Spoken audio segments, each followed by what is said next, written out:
हमारे प्रत्याशी के नामांकन के बाद कांग्रेस पार्टी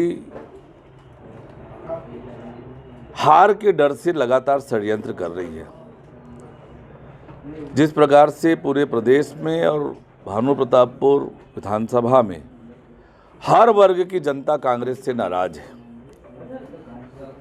भूपेश बघेल सरकार के प्रति आक्रोश है और जब उन्हें लगने लगा कि वे भानु प्रतापपुर विधानसभा का उपचुनाव हारेंगे, उन्होंने षड्यंत्र पूर्वक हमारे प्रत्याशी को फंसाने का काम किया। 3 साल तक पुलिस ने कोई कार्रवाई नहीं की। एकाएक प्रदेश कांग्रेस कमेटी के अध्यक्ष की पत्रकार वार्ता होती है और सारी बात बताई जाती है।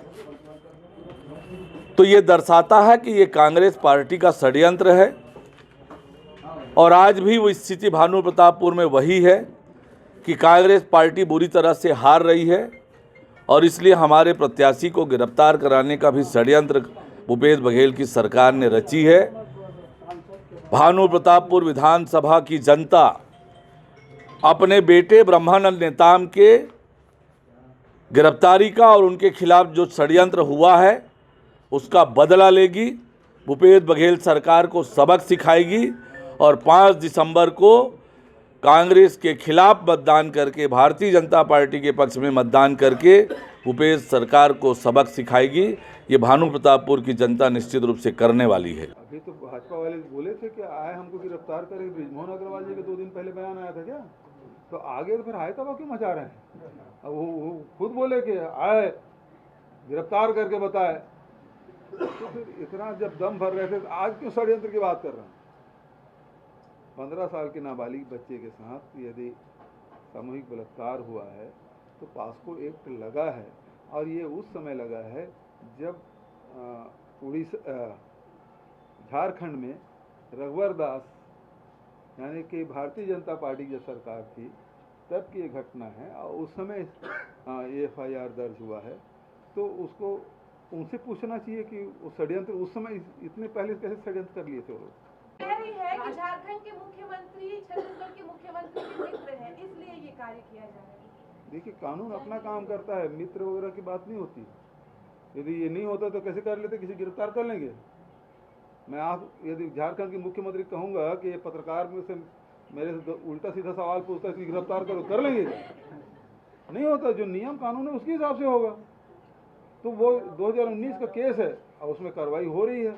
यदि झारखंड की पुलिस आई है तो वो तो दूसरे राज्य से, जिस प्रकार से एक राज्य से दूसरे राज्य में पुलिस जाती है और यदि कोई सहयोग राज्य की पुलिस से मांगती है उस जिले से, थाने से, तो वो रूटीन में हम लोग सहयोग करेंगे। तो मुद्दा बना रही है पहले वो ब्रह्मानंद नेताम की वजह से ही बीजेपी जो है एक तरह से इस उपचुनाव में मुश्किलों में फंसी हुई दिखाई दे रही है।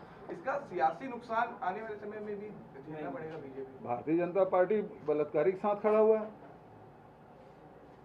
क्या किसी बलात्कारी किस प्रकार से बचाना चाहिए?